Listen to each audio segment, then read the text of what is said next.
금과 비트코인, 흔히 비트코인을 디지털 금이다 이렇게 얘기를 하다 보니까 금과 비트코인 상당히 비슷하다라는 이야기를 많이 하는 것 같아요. 뭐 실제로 이제 정말 구체적으로 따지면은 되게 많이 다른데, 근데 네. 이제 큰 틀에서 보면 비슷한 부분들이 많습니다. 비트코인 자체도 화폐로서의 가치를 가지고 있어요. 그리고 네. 화폐로서의 역할로 점점 변화하고 있는 것도 사실이고요.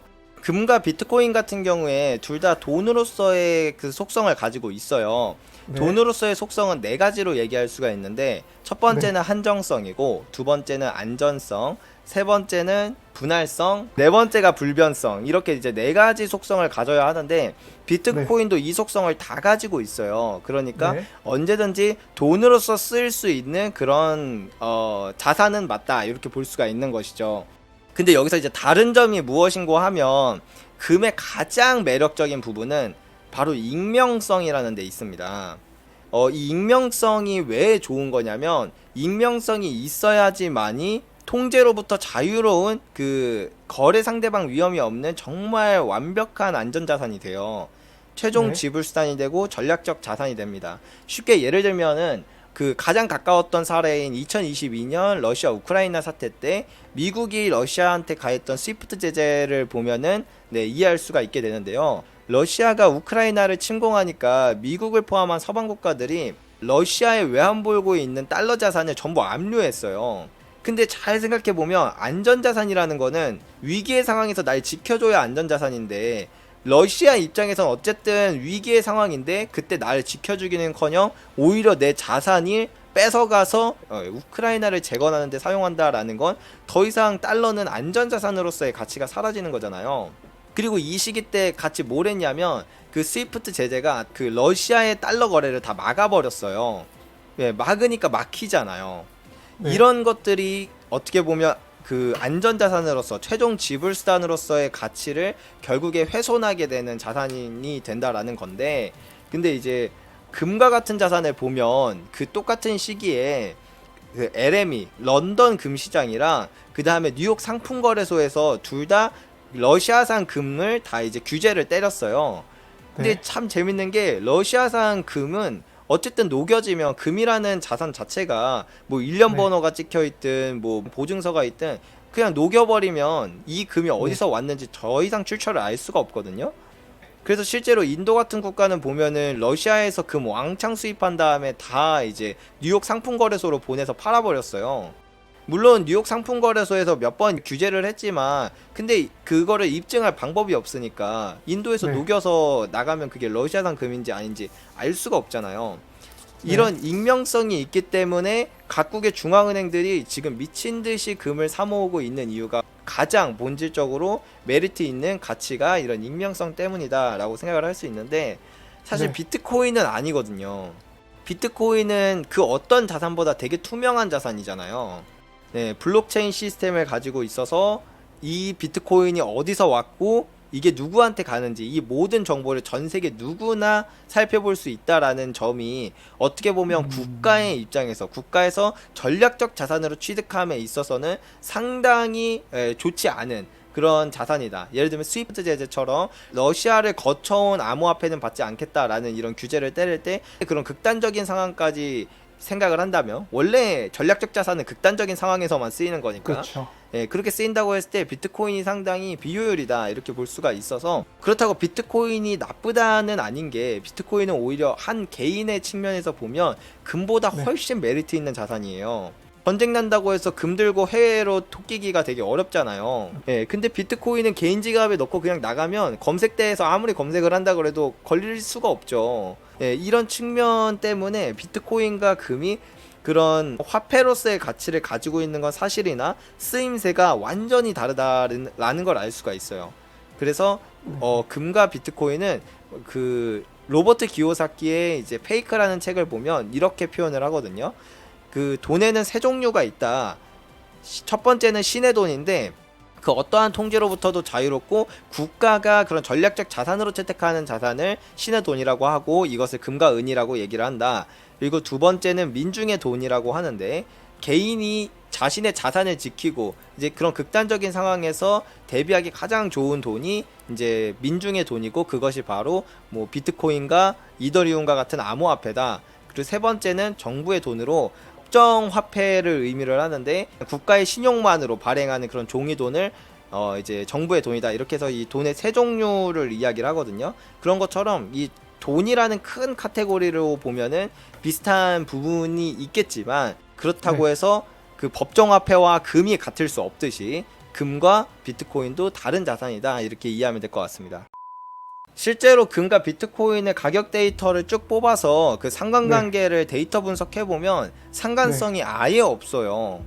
비트코인이 처음 나왔을 때 사람들한테 이 세상에 존재하지도 않았던 거를 설명을 해야 되다 보니까 그나마 사람들이 조금이라도 좀 쉽게 이해하라고 이제 어떤 은유적으로 표현했던 게 이제 디지털 금이라고 이제 표현을 했던 거거든요. 그렇다 보니까 사람들이 많이 오해를 하는 건데, 실제로는 제가 앞서 말씀드렸던 것처럼 이 두 개가 되게 다른 자산이다 보니까 상관관계가 아예 없어요. 그래서 비트코인의 상관관계를 보면 오히려 주식과 훨씬 더 상관관계가 높다. 나스닥이 오를 때 이제 비트코인이 반응을 하지, 금 가격 오를 때 비트코인이 반응하진 않는다라는 걸 보면서 이렇게 상관관계가 금과는 상관관계가 없고 주식과 상관관계가 꽤 높다, 이렇게 이해하면 될 것 같습니다. 그럼 자산 분배 측면에서는 비트코인보다 금이 더 나을 수 있겠네요. 그렇죠. 비트코인이랑 네. 주식이랑 같이 갖고 있으면은 그 바구니 깨집니다. 계란 다 깨져요.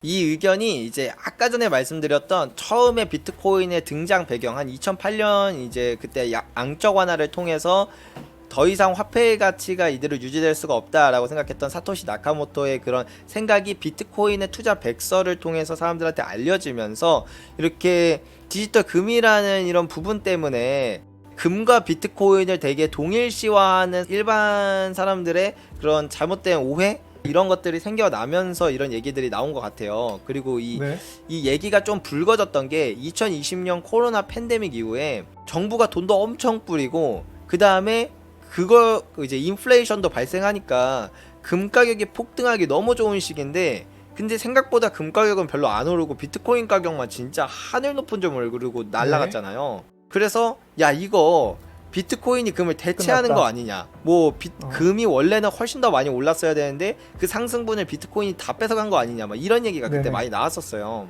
이게 우리나라뿐만 아니라 해외에서도 많이 나왔었는데, 이거는 저는 일종의 오해라고 생각을 합니다. 네. 일단 기본적으로 금과 비트코인의 상관관계가 없고 비트코인은 주식과 상관관계가 높았다라는 걸 생각해보면, 그 2020년 코로나 팬데믹 이후에는 그러니까 비트코인을 빼고 생각했을 때 뭐가 많이 올랐나 보면 나스닥이 많이 올랐어요. 그렇죠. 그것도 주식이 기술주가. 많이 올랐죠. 예. 네. 그러니까 그냥 쉽게 생각하면 나스닥이 워낙 많이 오르니까 비트코인이 그 유동성에 힘입어 따라 올라간 거거든요. 그리고 더불어 금이라는 자산은 이 슈퍼사이클 기간을 3등분해서 뭐 초반부, 중반부, 그 다음에 후반부 이렇게 나눌 때, 초반부는 원래 가격 흐름이 지지부진해요. 1970년부터 한 1972년, 뭐 그리고 2000년부터 뭐 한 2003년, 그리고 뭐 1933년부터 뭐 이런 완전 그 상승 사이클의 초입부를 보면은 원래 금은 상승률이 초반부에는 그 정도 상승률이 나오는 게 맞습니다. 2020년 코로나 팬데믹 때도 그 특수성으로 조금 더 올랐다 뿐이지 그 일반적인 상승률과 되게 동일하거든요. 그래서 앞으로도 더 많이 금 가격이 오른 것보다 어떤 특정 시기에 비트코인이 많이 오르면은 또 뉴스나 이런 데서는 반복될 가능성이 큰데, 그거는 오해에서 비롯된 거다. 그럴 확률은 없다라고 생각하시면 될 것 같습니다.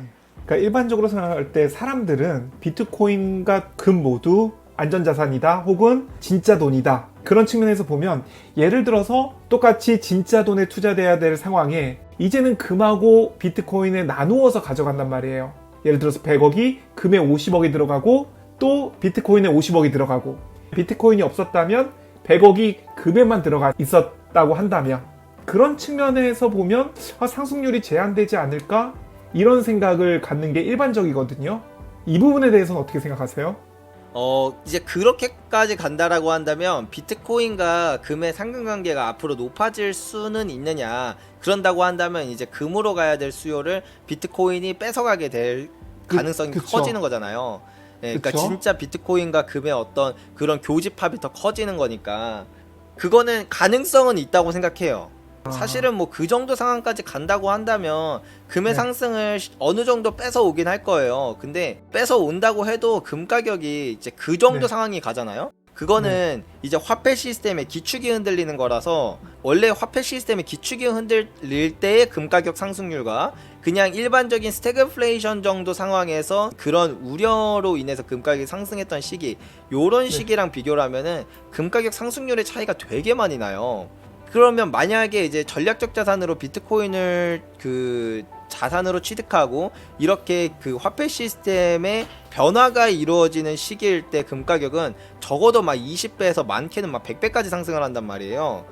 그러면은 오히려 우리는 지금 되게 보수적으로 보고, 아 적게 네. 올라도 한 7배 올랐으니까 앞으로 한 3, 4배 오르겠네 라는 기대를 가졌는데, 이게 20배가 오를 수 있는 가능성으로 바뀌는 거고, 거기서 뭐 한 조금 비트코인이 가져간다라고 생각하면 오히려 더 호재 아닐까요?